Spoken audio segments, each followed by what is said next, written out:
Title: The Shadow by the Abandoned Bridge. In the small American town of Clayton Falls, it was almost always quiet. Narrow streets, old wooden houses, the morning smell of coffee from the local bakery. Everything seemed frozen in the past. But outside the town, away from the main road, stood an old stone bridge, abandoned for many years. No one really knew why it had been left unused. Some said that after a flood, the bridge had become unsafe, but there were other rumors about strange sounds and figures seen under it at night. Michael, a 17-year-old boy, loved evening walks. He liked to go where others didn't dare. One early autumn evening, he decided to check out the old bridge himself. The moon was bright, the wind rustled in the trees, and it seemed as if the whole world was asleep except for him.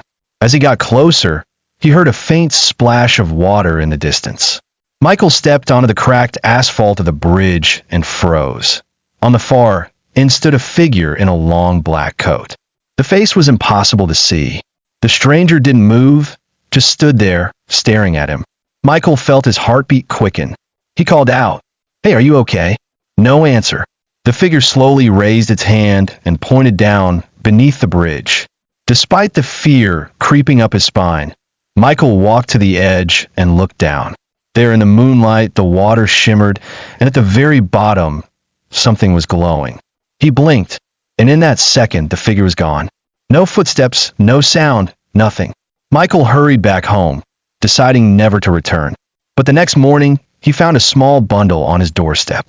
Inside was a rusty key and a note with one sentence. "You've already started. Now finish it." From that day on, Michael couldn't think about anything else. What was at the bottom under the bridge? And who had left him a key? He showed the find to his friend Lily, who was always ready for an adventure. They agreed to return to the bridge together that night. That night, the town slept again. They reached the bridge and saw that the glow beneath the water was even brighter. Climbing down an old staircase, they found a narrow metal door in the base of the bridge. The key fit perfectly. Behind the door was a dark tunnel leading deep underground. The farther they went, the stronger the strange smell of dampness and metal became. Lily shone her flashlight on the wall, and they saw old carvings, dates, names, and among them, Michael's own name, scratched deeply into the stone, with a date exactly 1 week in the future. Michael stared at the wall, his breath catching in his throat. The carved letters were rough but unmistakable. His own name, Michael Carter, and the date, October 14th, exactly 7 days from now. Lily's voice trembled. "Michael, who could have done this?" "I don't know," he said, trying to sound calm, though his hand was shaking. Maybe someone's just playing a sick joke. But deep down, he knew this wasn't a prank. The air in the tunnel felt heavier now, almost pressing down on his shoulders. Somewhere far ahead, a faint dripping sound echoed, as if water was falling into a deep well. They kept walking, their footsteps crunching on gravel. The tunnel curved and the walls changed from old brick to rough stone. Then, without warning, the flashlight flickered and went out. Total darkness swallowed them. Lily let out a shaky breath. "This isn't funny, Michael. Turn it back on." "I'm not, it just died." A sound came from ahead, slow, deliberate footsteps, but they didn't echo like theirs. These steps were heavier, wetter, as if someone was walking barefoot on soaked ground. "Who's there?" Michael called, his voice cracking. The steps stopped. Silence. Then a whisper, so close it felt like it was right next to his ear. 7 days. Something cold brushed against his arm. He grabbed Lily's hand and ran, dragging her back through the tunnel. They burst out through the metal door, slamming it shut behind them. Both were panting, hearts racing, the glow under the bridge now gone, as if it had never been there. Lily's voice was barely audible. "Michael, if the date on that wall is real, then in 7 days, something's going to happen to you." The night after their escape from the tunnel, Michael barely slept. Every time he closed his eyes, he heard that whisper again, 7 days, like it was etched into his mind. Even when he tried to convince himself it was just fear playing tricks on him, there was no denying the carved name on the wall. That was real. Morning came cold and gray. Michael's mother, unaware of what had happened, told him to eat breakfast before school, but the smell of toast made his stomach churn. He kept glancing at the calendar on the wall. The date read October 8th, 6 days left. At school, he told Lily they needed to forget the whole thing. No, Michael. She shook her head firmly. We can't just ignore it. Something put your name there for a reason. We have to find out what. What if finding out is what kills me? He muttered, his voice low so no one would hear. But ignoring it turned out to be impossible. In third period, while taking notes in history class, Michael opened his notebook and froze. Written across a blank page in shaky black ink were the words, "You can't run from what's coming." He looked around wildly. No one was close enough to have done it, and he hadn't even opened this notebook since last week. His hands began to sweat. By the end of the school day, strange things kept happening. In the hallway, a locker door slammed shut right as he passed, even though no one was there. A dark figure stood near the entrance for a moment, then vanished when he blinked. Lily tried to calm him, suggesting they meet after sunset to go back to the bridge. But that evening, the sky turned an ominous deep red, and a heavy wind howled through the streets. Michael's gut told him they shouldn't go. Instead, he stayed home. At exactly midnight, his phone lit up with an unknown number. Against his better judgment, he answered. At first, there was only static, then a distorted voice, deep and slow. 6 days left. The line went dead. Michael dropped the phone, his chest pounding. Outside, a shadow moved past his window. Not quickly, not human-like. It lingered for a few seconds, as if watching him. Then it melted into the darkness. The next morning, Michael woke with a pounding headache. His alarm clock hadn't gone off, yet the time was exactly 6 a.m. The number sent a chill through him. Now there were only 5 days left. Downstairs, his mom was making coffee, the rich aroma filling the kitchen. She smiled at him, but her face seemed pale, almost drained. You okay? She asked. Yeah, just tired. She gave him a concerned look. Well, try to get more rest. You've been walking around like a ghost lately. The word ghost hit him harder than it should have. At school, he noticed people staring at him strangely, like they knew something he didn't. When he asked Lily if she'd noticed it too, she hesitated. Michael, I don't want to freak you out, but your reflection in the bathroom mirror this morning wasn't moving with you. He felt his stomach twist.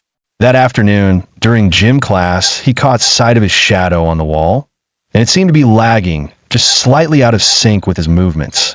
That night, Lily insisted they meet at her house to research the history of the bridge. They dug through old newspaper archives online and found an article from 1979. Teen found dead beneath old stone bridge. Date of death matches mysterious carvings found nearby. The victim's name was Samuel Carter. Michael's last name. Do you think he was family? Lily asked. Michael's voice was barely a whisper. I don't know, but if this is some kind of curse, maybe it's passed down. Suddenly, every light in Lily's room flickered. The computer screen went black, and in the faint glow of her phone, Michael saw something move in the corner. A tall, thin silhouette stood there, its head tilting unnaturally. Before either of them could speak, the silhouette dissolved into a cloud of black smoke that slithered toward Michael. A freezing sensation wrapped around his neck, not choking but claiming. The light snapped back on, and the smoke was gone. But Michael knew it had left something behind. A cold presence lingered in his chest, like an invisible clock ticking down. Only 5 days remained. The following day was overcast, the kind of heavy gray sky that felt like it was pressing down on the whole town. Michael woke to find condensation on the inside of his bedroom window, but when he wiped it away, his blood ran cold. In shaky handwriting, traced in the moisture, were the words, "For days left." He stumbled back from the window, breathing hard. The glass was ice cold, colder than the autumn air should have been. His mother called him from downstairs, and when he went to answer, he noticed she was looking at him strangely again, as if his face had changed in some subtle way she couldn't place. At school, Lily met him with urgency in her eyes. Michael, I went back to the archives last night. I found more. That kid, Samuel Carter, he wasn't the only one. Every 40 years, someone dies under that bridge. And every time, Their name appears carved in the tunnel exactly a week before. Michael's throat went dry.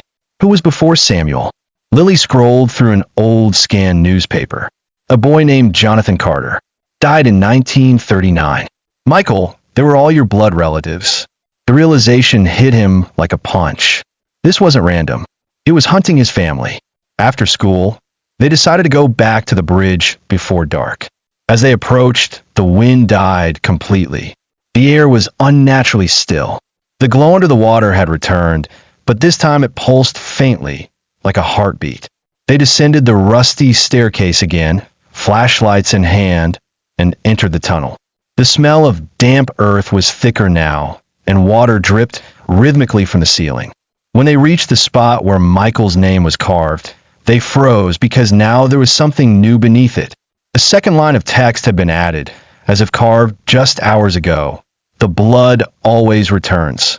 A sudden splash echoed from deeper in the tunnel, followed by a dragging sound, like something pulling itself across the wet stone.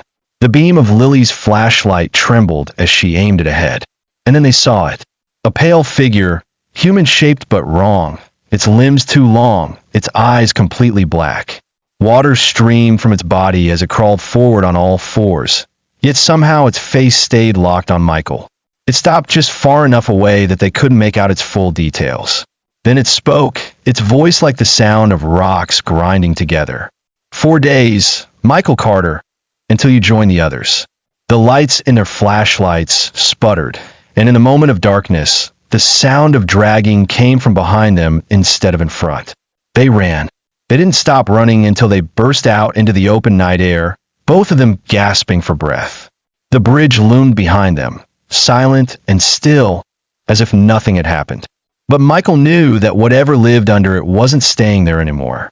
That night, he locked every door and window in his house. He even pushed a chair under his bedroom doorknob. Still, sleep was impossible. Every creak of the old house sounded like footsteps. At 3:07 a.m., he heard it, a faint tapping on his bedroom window, not the casual tap of a branch in the wind.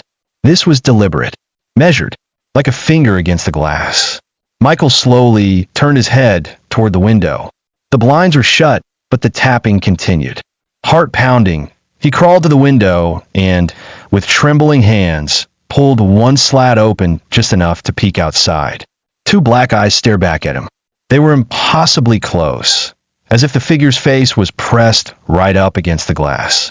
Water trickled down the window, though there hadn't been any rain. Michael stumbled back, knocking over a lamp.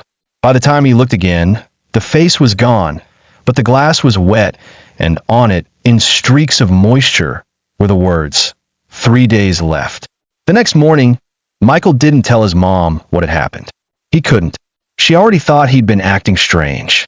At school, he found Lily waiting for him, her expression pale and tight. Michael, it came to my house last night. What? I didn't see its face, but I woke up to water pooling under my bed. And when I looked, the floorboards were soaked, like something had been standing there. They both realized the same thing. It wasn't just waiting for him at the bridge anymore. It was everywhere.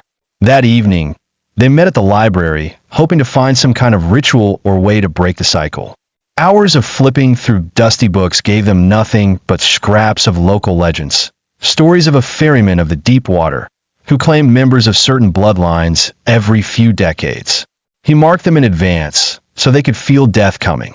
If it's the ferryman, Lily said quietly, maybe it can be bargained with. Michael shook his head. I don't think it wants anything but me. When they left the library, the sun had set. The parking lot was empty except for Michael's car, or so they thought. As they got closer, they saw it. The pale figure stood by the driver's side door, its hands resting on the roof, its wet black eyes fixed on him. Michael froze. The creature tilted its head, then lifted one long finger and drew something on the foggy car window, a date, October 14th. Then, slowly, it raised its hand and pointed toward him and smiled. Michael didn't remember unlocking his car, starting the engine, or driving away from the library. All he remembered was the feeling that those black eyes were still on him, even as the road stretched miles between him and the parking lot. By the time they reached Lily's house, both of them were shaking. They sat in silence for a long time, until Lily finally spoke. Michael, we can't wait until October 14th. If we do, it's going to kill you. We need to face it. How? He snapped. It's not human. We can't fight it. Then we find out what it wants. We go to the bridge tomorrow night and make it show itself. Michael hated the idea, but deep down he knew she was right. The thing was getting bolder, appearing outside his house, following them in public. It wouldn't stop until it got him. That night, he dreamed of water. Black, endless water, stretching farther than he could see. He stood on the old bridge, the glow beneath it growing brighter and brighter until it engulfed him. Then, from the depths, a hand reached up, pulling him down into the freezing dark. When he woke, his shirt was damp, not from sweat but from cold water. The next day, whispers followed him through the school hallways. He caught fragments of sentences as he passed groups of students. He looked so pale, heard he's been talking to himself. 3 people have seen him with someone no one else could see. At lunch, Lily leaned across the table. Michael, it's 2 days left now. That means tonight is our last chance before it comes for you. We meet at the bridge. Midnight. That evening, they both came armed with flashlights, salt. Lily had read about it in some folklore, and a rope in case they needed to go deeper under the bridge. But when they arrived, something was different. The glow beneath the water was gone. The air smelled like rust and rot, and the wind howled through the cracked stones. It's too quiet, Lily whispered. They stepped onto the bridge, their footsteps echoing unnaturally loud. Then from the shadows ahead came the sound of something wet dragging across the asphalt. Slowly, the pale figure emerged from the darkness, but it wasn't alone. Behind it, dozens of other shapes rose from the ground like mist taking human form. They were all thin, drenched, with hollow eyes, and every one of them stared at Michael. The ferryman stepped forward, its voice deep and rattling. 2 days, Michael Carter, or you come with me now. Michael's flashlight flickered violently, and in that brief strobe of light, the shadows surged toward him. Michael's first instinct was to run, but his legs felt frozen in place. The ferryman's black eyes locked onto him, and it was as if the world around them had slowed. The mist figures closed in, their shapes warping like ripples in dark water. Each face was vaguely human, yet impossibly wrong. Cheekbones too sharp, mouths that hung open as if still gasping for air. Lily grabbed his arm hard enough to hurt. Michael, move. The shout broke whatever hold the ferryman had on him. They bolted to the far end of the bridge, but the shapes followed. Not running, but gliding, their soaked footsteps leaving black puddles that hissed as if burning the stone. Lily tossed a line of salt behind them. For a moment, it worked. The shape stopped at the edge of it, hissing softly. But the ferryman stepped forward, and with one sweep of its arm, the salt scattered into the wind. Its voice echoed in Michael's head, though its mouth didn't move. You are the last, Michael Carter. The debt must be paid. Debt? What debt? Michael shouted, his voice breaking. I've never done anything to you. The ferryman's head tilted. Not you, them. Your bloodline bound itself to me.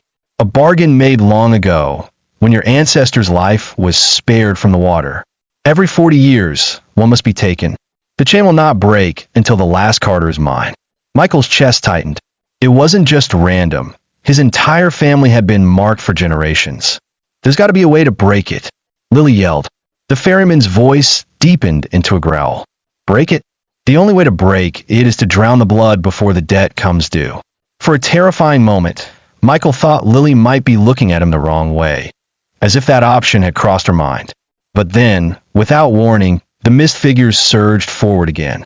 Michael and Lily sprinted toward the base of the bridge, hoping to reach the tunnel. Inside, the damp smell hit them like a wall. The carvings on the stone glistened with moisture, and there, beneath his name and the words "the blood always returns," a fresh line had appeared. No more bargains. The ground shook. From deeper in the tunnel came a roar like rushing water, but louder, more alive. The ferryman's voice followed, close now, almost inside his ear. 2 nights, Michael Carter. 2 nights, or the river takes you screaming. Before they could react, a massive wave of freezing black water surged through the tunnel toward them. Lily grabbed Michael's hand, and they ran, but the water was faster. It hit them like a wall, pulling them off their feet, dragging them toward the glowing depths under the bridge. The cold was like nothing Michael had ever felt. It wasn't just water soaking his clothes. It felt like it was seeping into his bones, freezing him from the inside out. His eyes stung as the current pulled him downward, deeper and deeper, far beyond where the river should have ended. He tried to hold his breath, but the pressure grew unbearable. His vision blurred. Lily's hand was still clamped around his, but her grip was slipping. Shapes moved all around them in the blackness, pale, ghostly bodies drifting just out of reach, their hollow eyes following him as if he were the newest exhibit in their graveyard. Then, suddenly, the current stopped. They were no longer in water. They stood, dripping and shivering, on a long, narrow strip of stone, suspended in a void of swirling black mist. The air was thick, damp, and metallic, carrying the smell of rust and decay. At the far end of the stone path was a gate made of twisted iron, its bars dripping with water. Behind it, a faint glow pulsed slowly, like the heartbeat of something enormous.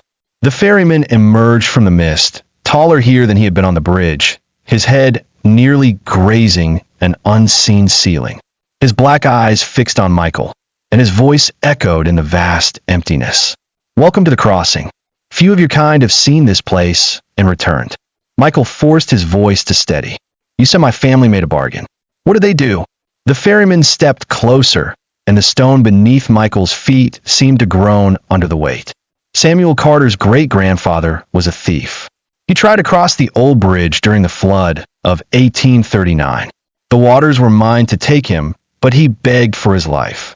In his desperation, he offered a trade, his life spared, in exchange for the lives of his bloodline, one every 40 years. I accepted. Lily's voice was sharp.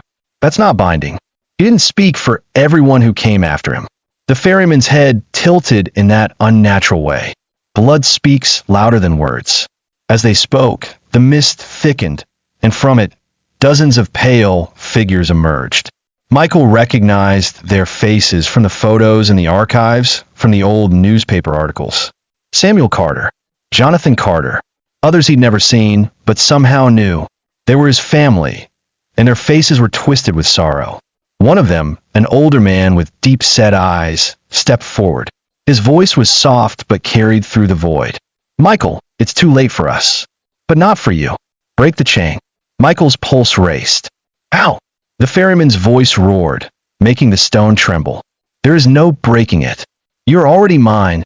The gate behind him began to open, the glow intensifying until it lit the mist in shades of green and blue, like sunlight filtered through deep water.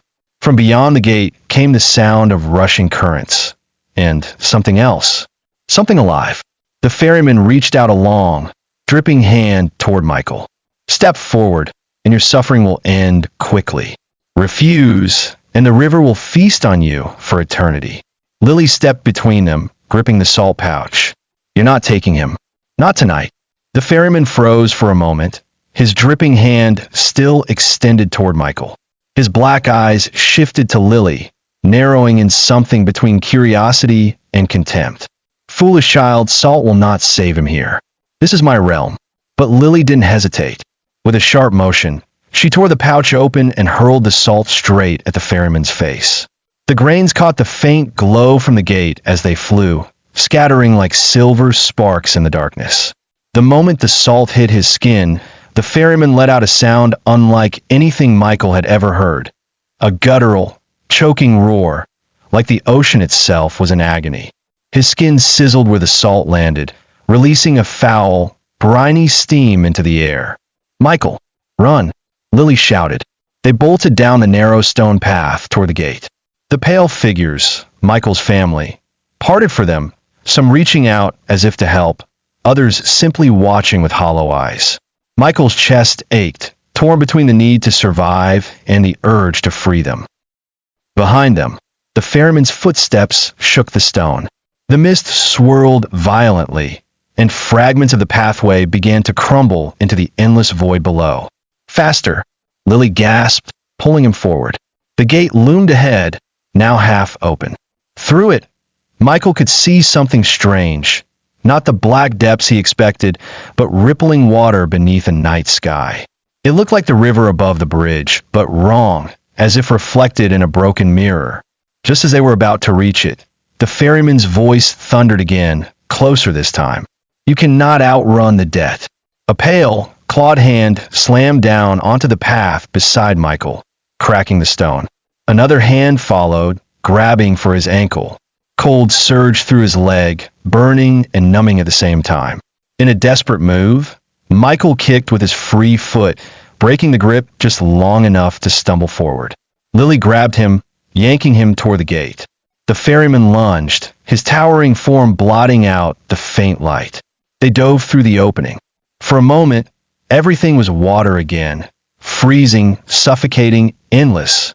Michael felt the current pulling him in two directions at once, forward toward the surface and back toward the depths where the ferryman waited. Then, with a violent splash, they broke through. They were lying on the rocky riverbank beneath the old bridge, gasping for air. The moon hung above them, the glow in the water gone. Everything was still, but as Michael sat up, his blood ran cold. On the inside of his wrist, as if burned into his skin, was a mark. The ferryman's twisted gait, etched in black, and beneath it 3 words. 1 day left. Michael stared at the black mark on his wrist until the edges of his vision blurred. It wasn't ink. It wasn't a bruise.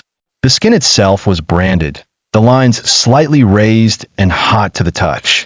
Every few seconds, the mark seemed to pulse faintly, like it had its own heartbeat. Lily knelt beside him, her breathing still ragged. Michael, that's a countdown. He marked you. No, he said quickly, shaking his head. We got out. We escaped. But even as he said it, he could feel something gnawing at the back of his mind. A pressure, like an unseen tide, pulling him towards somewhere he didn't want to go. The night passed in fragments. Every time Michael closed his eyes, he heard the ferryman's voice whispering his name from the darkness. When he woke, the sky outside was a pale gray, the air unnaturally still. The mark on his wrist had darkened, the faint glow under his skin more noticeable now. At school, everything felt wrong. The hallways were quieter than usual. People moved slower, their voices muffled, as if he were hearing them from underwater. Once between classes, he caught sight of someone he didn't recognize, a tall man in a long black coat, standing at the end of the corridor. He blinked, and the man was gone. Lily stayed close all day, but she was growing paler too, her eyes shadowed from lack of sleep. Michael, we have less than 24 hours. We have to do something tonight. There has to be a way to break this. And what if there isn't? He asked, his voice low. What if the only way is for me to go with him?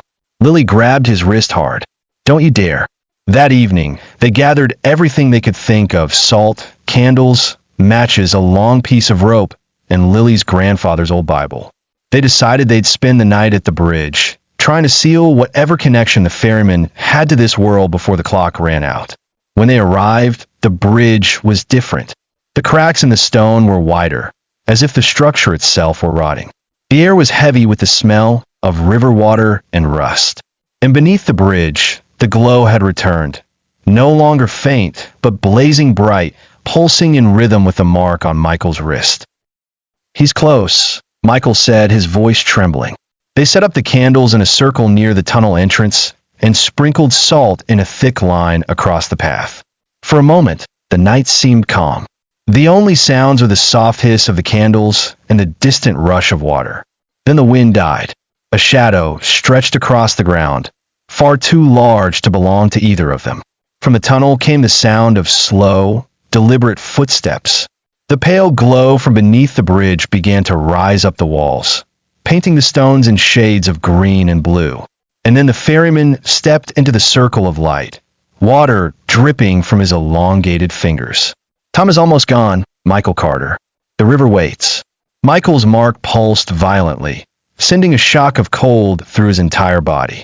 His knees buckled, and he fell forward, the world tilting around him. The last thing he saw before everything went black was Lily screaming his name as the ferryman reached out his hand.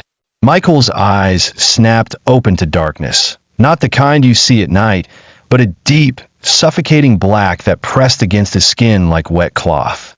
He was lying on something cold and smooth, the surface shifting slightly beneath him, as though it were alive. A dim green light flickered in the distance, reflecting on ripples that stretched out in every direction. Slowly, the light grew, revealing that he was lying in the center of a vast, black expanse of water. There was no sky above, only swirling mist, and no sound but the slow, steady lap of waves against nothing. Then, a low voice rolled across the water. "You are almost out of time, Michael Carter." The ferryman appeared, rising from the water like a shadow given shape. His towering form glistened with dripping rivulets that vanished before hitting the surface. His black eyes fixed on Michael. "The river is patient, but the bargain will be kept." Michael pushed himself to his feet, swaying on the slick surface. "There has to be another way." The ferryman tilted his head. "There is, but it is not one you will take lightly." The water between them parted, revealing shapes beneath, dozens of pale faces staring upward. The dead Carters. Samuel. Jonathan. Others Michael didn't recognize, but somehow knew were his family. "You may offer another in your place," the ferryman said. "Blood for blood. A life willingly given will break the cycle for all who remain." Michael's stomach twisted. He knew what the ferryman meant without asking. "No," he whispered. "I'm not giving you Lily." The ferryman's voice deepened. "She would choose it for you. She would walk into the water if it meant you would live." Michael's chest ached, torn between terror and fury. "Then you'll have to take me." The ferryman's black eyes narrowed, and for the first time, his voice softened. "Very well. But know this, once you step into the current, you will not return, and your name will never be spoken by the living again." The green glow began to intensify, and the surface under Michael's feet turned into a swirling whirlpool. The pull was strong, tugging at his ankles, urging him to step forward. His body ached with cold, the mark on his wrist burning like fire. Somewhere, faint and distant, he heard Lily's voice calling his name. It cut through the darkness like a thin ray of light. He turned toward the sound and saw a faint outline of her, standing at the edge of this dark realm, just beyond the mist. "Michael, don't!" she shouted. "There's another way." Her voice was fading fast, as though the water itself was trying to swallow it. Michael realized with a jolt. If he moved toward her, he might have one last chance to escape. But if he hesitated, the ferryman's current would claim him forever. The ferryman extended his hand. "Choose." The swirling water clawed at Michael's legs, dragging him closer to the ferryman. The mark on his wrist pulsed violently, sending shocks of cold through his veins. Every beat seemed to match the rhythm of the green glow rising from below, like the river itself had synced with his heartbeat. The ferryman stood perfectly still, one hand extended, the other resting on the hilt of an or carved from something darker than wood. "The current waits for no one," he said, voice low and resonant. "Step forward, and your suffering ends. Step back, and you invite a worse fate." Michael's eyes locked on Lily's figure in the distance. She was faint, almost translucent here, but her voice cut through the oppressive weight of the void. "Michael, listen to me. The mark connects you to him. If we break it, he can't take you." The ferryman's head tilted slowly toward her. "Lies. She cannot save you. No one can." The pull on Michael's legs grew stronger, the water now swirling to his knees. His instincts screamed to run toward Lily, but every muscle in his body was heavy, numb, as if the river had already claimed half of him. Lily stepped closer to the mist's edge, her form shimmering. "Michael, you have to fight it. Don't give him your will. Remember what we saw in the tunnel. The blood always returns. It's not just a threat. It's a pattern. If we break the pattern." Her words were cut off by a sudden surge of mist. The ferryman turned toward her and raised his arm. A wave of black water erupted from the surface, racing toward her like a living creature. "No!" Michael shouted. Adrenaline tore through his paralysis. With a sudden burst of strength, he yanked his legs free from the swirling water and ran, not toward the ferryman, but toward Lily's faint silhouette. Every step sent icy pain up his body, but he pushed forward. The ferryman roared, and the water beneath Michael surged upward, clawing at him with phantom hands. He dove into the mist where Lily stood. For a moment, there was nothing, no sound, no sight, just crushing pressure and darkness. Then the world shifted. He was on the rocky bank beneath the bridge again, gasping for breath. Lily knelt beside him, gripping his shoulders, her eyes wide with relief and fear. "You broke through," she said, "but he's not gone. Not yet." Michael looked down at his wrist. The mark was still there, but the black had faded to a dull gray. It still pulsed faintly, slower now but steady. A cold breeze swept across the river, and from under the bridge came a deep, rolling voice. "Midnight, Michael Carter. The current will claim what is owed." Lily met his eyes. "That gives us less than 12 hours." The rest of the morning passed in a haze of fear and urgency. Michael couldn't stop glancing at his wrist. The gray mark was still there, pulsing like a faint drumbeat, counting down to midnight. Every so often, a wave of cold would shoot up his arm, and he'd hear, just for an instant, the sound of rushing water in his ears. Lily spread out the research books and notes they'd gathered over the last few days across her kitchen table. "We need to stop thinking like we're running from him," she said. "We have to trap him. Bind him." "Bind him? How do you bind a river monster?" Michael asked, his voice rough. "Not just a river monster, a ferryman. That means he's tied to passage, to moving souls. If we break that tie, we stop him from crossing into this world." She pulled out an old local history book and flipped to a page showing a faded sketch of the original bridge from the 1800s. Beneath, it was a story about the first drowning, when a villager had tried to cross during the flood. "This is where the deal was made," she said, tapping the illustration. "If the bargain was sealed here, maybe it could be broken here too." They made a plan. They'd go to the bridge at sunset, set a protective circle with salt and iron, and read a passage Lily had found, a ritual meant to return a debt to the waters and sever the keeper's claim. The problem was the ritual required an offering of the marked. "That means me," Michael said flatly. "It means you have to stand in the center while we do it," Lily clarified. "But I won't let him take you."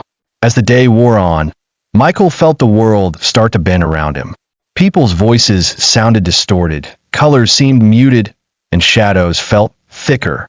In the late afternoon, he looked out the window and saw the ferryman standing in the middle of the street, motionless, watching the house. No one else seemed to notice. When the sun dipped low, they packed their supplies and headed to the bridge. The air was heavy with mist, even though the river below was calm. The stones of the bridge felt colder than usual, and the cracks seemed deeper, as if the whole structure was rotting away hour by hour. They set up the salt circle at the center of the bridge, placing iron nails at each corner for protection. Candles flickered weakly in the damp air. Michael stepped into the circle, his breath fogging in front of him despite the mild evening. Lily opened the old book and began reading the ritual, her voice steady but tense. The words were in an old dialect, almost a chant. With each line, the air grew heavier, the mist thicker. Then from beneath the bridge came a low, rising sound. Not quite a roar, not quite the rush of water, but something in between. The surface of the river began to glow that sickly green again, and shapes rose from it. Pale hands, dozens of them, reaching up as if to pull the bridge down into the depths. The ferryman emerged from a mist at the far end of the bridge, taller and more solid than Michael had ever seen him. "You cannot unmake what is sealed in blood," he boomed, stepping forward. The candles flickered violently, and the salt at Michael's feet began to hiss and steam. The air felt like it was being sucked from his lungs. Lily's voice grew louder, forcing the words out over the sound of the river's rage. The ferryman took another step, the nails at the edge of the circle trembling as if resisting him. "Michael," Lily shouted, "whatever happens, don't leave the circle." The ferryman's black eyes locked on Michael. "Step out, and I will spare her." Michael's chest felt like it was being crushed. The ferryman's voice wasn't just sound. It was weight pressing into his skull, making his thoughts sluggish. The mist swirled tighter around the bridge, cutting them off from the rest of the world. The only light came from the struggling candles, their flames bending toward the ferryman as if drawn to him. Lily kept chanting, her voice shaking but refusing to falter. Each word she spoke seemed to make the ferryman's movements slower, more deliberate, as though the ritual was pushing against him. But his gaze never left Michael. "You think she will save you," the ferryman said, his tone almost gentle. "She won't. The moment the clock strikes midnight, your breath will leave you, and the river will take you. Why not choose to come now? You will spare yourself pain and her grief." Michael shook his head, trying to block him out, but the words seeped into him like cold water. Images flashed in his mind, himself sinking beneath the bridge, Lily screaming for him, the river closing over his head. Then another vision, Lily, alone, standing on the empty bridge, her face hollow with loss. "Michael," Lily's voice snapped him back. "Don't listen. He's trying to get you to step out." The ferryman's eyes narrowed. He took another step forward, and the iron nails at the circle's edge screeched against the stone as if resisting his weight. The ground trembled beneath Michael's feet. "I can take the debt from you," the ferryman continued, his voice turning into a low, almost soothing hum. "I can give it to another. All you must do is point to the one who will take your place." Michael's stomach knotted. The air between them seemed to thicken, and for a moment he could feel Lily's warmth at his back, and the unbearable thought of her being dragged under instead of him. The glow beneath the bridge surged upward in a sudden pulse, and pale hands shot through the cracks in the stone, clawing at the circle. The salt hissed and smoked where they touched it, but every second more hands appeared, reaching closer. Lily's chanting grew louder, almost a shout now, the words tumbling out in a desperate rhythm. Michael could feel the mark on his wrist burning, not cold anymore, but searing as though it was being torn away. The ferryman's voice turned from coaxing to a roar. "Enough!" With a violent sweep of his arm, he sent a blast of freezing mist across the bridge. The candles went out instantly, and the salt line broke in two places. The protective barrier faltered. Michael staggered backward as the pale hand surged forward, some grabbing his ankles. Their touch was like ice and fire at the same time, draining the strength from his legs. The ferryman stepped into the circle, towering over him now. "Time is done. Michael Carter. Step forward or be dragged." Lily dropped the book and lunged toward him, grabbing his arms. "Michael, this is it. You have to choose." The ferryman's shadow loomed over Michael, swallowing the little light left on the bridge. The pale hands gripped his legs harder, pulling him an inch closer to the cracks in the stone. He could hear the roar of the river below, but it didn't sound like water anymore. It sounded like thousands of whispers, all speaking his name. Lily's grip on his arms was fierce. "Michael, listen to me. This is what he wants, for you to give in. If you do, he wins, and you're gone forever." The ferryman leaned down, his face inches from Michael's. His skin glistened like wet stone, and his breath smelled of rust and decay.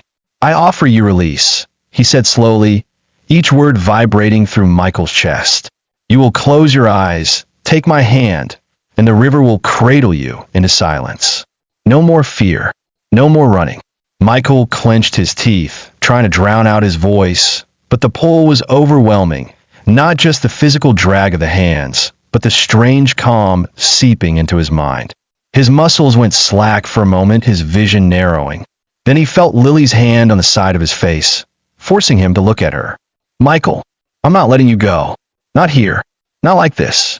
The burning in his wrist intensified, the mark pulsing violently, as if reacting to his hesitation. Michael's mind snapped back into focus. He wasn't going to die on this bridge. Not tonight. With a roar, he stomped down hard on the pale hands gripping his ankles. The touch burned them, and they withdrew into the cracks with an unearthly hiss. Lily shoved him backward into the center of the circle, then snatched the book off the ground. "Keep him in the circle," she yelled, her voice fierce. Michael grabbed the pouch of salt they had left and, with shaking hands, began resealing the broken lines. As soon as the circle closed again, the ferryman stopped moving, his black eyes narrowing. "Defiance," he hissed. You cannot defy the current. The glow beneath the bridge exploded upward, flooding the entire span with sickly green light. The stone under their feet cracked wider, and water began to seep through, swirling at their boots. The ferryman raised his oar, slamming it into the bridge with a sound like thunder. The impact sent a shock wave through the air, shattering the remaining candles and flinging Lily to the ground. Michael dropped to his knees beside her, but when he looked up, his blood ran cold. The ferryman was inside the circle now, the salt line steaming away under his feet. He reached for Michael, and the mark on Michael's wrist flared white-hot, pain shooting up his arm like lightning. The edges of his vision dimmed, the world tilting. Somewhere, deep under the roar of the water, he thought he heard his ancestors' voices, hundreds of them, urging him to fight. Lily, coughing from the mist, shouted something he could barely hear over the chaos. The oar, Michael. It's his anchor. Michael's eyes snapped to the dark, carved or in the ferryman's hands. If what she said was true, destroying it might break his link to this world entirely. But to reach it, Michael would have to get past the ferryman's grasp. And if he missed his chance, the river would take him for good. Michael's pulse thundered in his ears. The ferryman's towering shape blocked out everything. The bridge, the mist, even Lily's frantic movement at the edge of the circle. All that existed in Michael's mind now was the dark or gripped in those long, dripping hands. The ferryman shifted his weight, the oar's tip dragging along the wet stone with a sound like nails across glass. "You cannot touch this," he rumbled, his voice vibrating through the air. "This is the vessel. This is the crossing. Without it, there is no passage for you or for her." Michael's eyes flicked to Lily. She was slowly crawling toward the edge of the circle, her hand groping for something in their supplies bag. She met his gaze and mouthed one word, "Now." The moment stretched thin. Then Michael moved. He lunged forward with every ounce of strength he had left, grabbing for the oar's shaft. The ferryman reacted instantly, yanking it upward and swinging it like a blade. The air hissed where it passed, the wind from the swing nearly knocking Michael off his feet. But Michael didn't stop. He ducked low, sliding on the wet stone, and grabbed or just above the ferryman's skeletal grip. His hands burned where they touched it, the wood icy and searing at the same time. The river's roar exploded in his head, flooding his mind with visions. Endless water, screaming faces, the black depths pulling him down. The ferryman roared, lifting Michael off the ground with a violent jerk. "You dare?" Michael's vision swam, but through the haze he saw Lily rise to her feet, something small and metallic glinting in her hand, one of the iron nails from their protection circle. She sprinted toward them, her voice a fierce cry. "Let him go." She slammed the nail into or just below Michael's hands. The wood screamed, yes, screamed, as cracks spidered out from the point of impact. A rush of cold mist burst from the break, whipping around the bridge like a cyclone. The ferryman staggered, his grip faltering for the first time. Michael twisted the oar hard, feeling the splintering spread beneath his fingers. The pale hands rising through the cracks in the bridge recoiled, retreating into the water below. The ferryman's voice turned from rage to something like desperation. "Stop! You break this, you break the crossing forever. Your blood will never rest." Michael gritted his teeth, locking eyes with him. Then sink. With a final, guttural yell, he slammed the oar down against the stone. The shaft split clean in two. The bridge erupted in chaos. The green glow under the water flared blindingly bright. The mist tore apart like shredded cloth, and the ferryman let out a roar so deep it rattled Michael's bones. His body seemed to dissolve into black water, collapsing into the cracks of the bridge before vanishing entirely. The mark on Michael's wrist flared white one last time, and then faded completely, leaving only bare skin. The roaring river below quieted to its normal flow. Lily collapsed to her knees, gasping. Michael stumbled beside her, his lungs burning, but his chest finally light. The ferryman was gone, or so they thought. From deep beneath the bridge, faint but unmistakable, came a whisper. "The current always finds a way." The end. The whisper faded into the night, swallowed by the steady murmur of the river. For the first time in days, the air on the bridge felt light, no longer pressing against Michael's chest. He stood there for a long moment, feeling the absence. The ferryman's presence was gone. The cold gnawing at his bones was gone. The mark was gone. Lily placed a hand on his shoulder. "You did it," she said softly, as if afraid to speak too loud.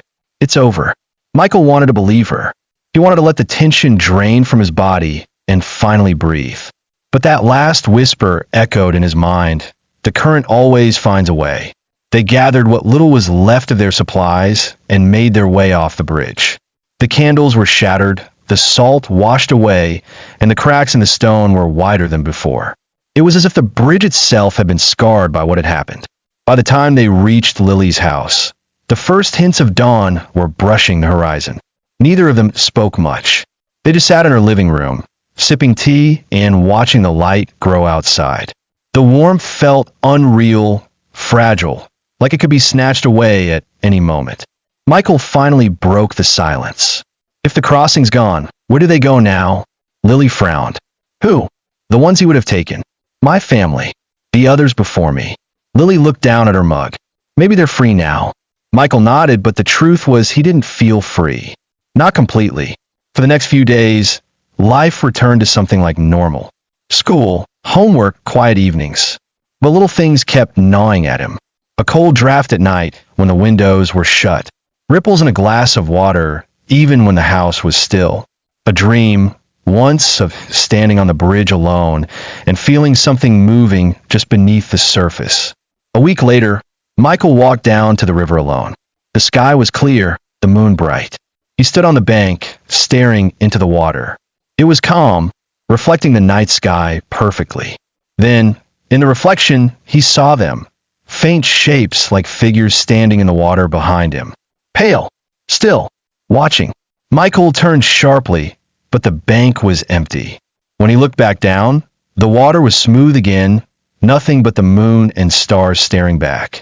He exhaled slowly and stepped away. Maybe it was just his mind playing tricks. Maybe. But as he walked home, he didn't notice the small patch of wet footprints that began at the edge of the river and followed silently a few steps behind him until they faded into the dark. The end.